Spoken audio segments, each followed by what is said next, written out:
Here are the top 3 things I wish I knew before I started investing. Your favorite 20-year-old stock investor today, and we're going to be talking about the 3 mistakes you can make early on in stocks. I started investing around 3 years ago, and I've made some crucial mistakes in my portfolio over time. The number one thing is not being patient. If you want to be successful in the stock market, you're going to have to wait and be patient. When I first started, whenever I would have any kind of buying power, as soon as there was even a small dip, I would buy, thinking it was smart.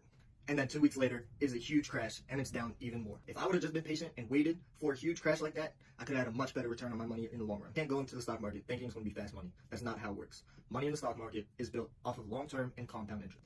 Number 2, biggest mistake people make is not paying attention. To get a head start on some of the good companies to buy in the moment, you have to pay attention to the media and news sometimes. Me personally, I would never watch the news or pay attention whatsoever at all. There's so much information daily that you can miss out on because you're not paying attention to the war. This will help you get a head start on some of the stocks you were interested in or what stocks should be on your radar. Paying attention to the things like the war I ran will give you a deep understanding on how the stock market is going to move. Now, I'm not telling you to go down and watch the news every night at 7 p.m. I don't do that personally, and that sounds horrible to me. But follow some trustworthy accounts on social media sites to get information daily.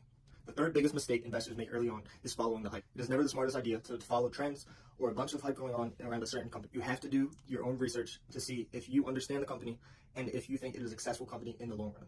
A lot of investors invest in the company and don't even understand what it's about. Do your research and don't trust everything you see on the internet. The fourth mistake is not following me for more beginner tips on the stock market.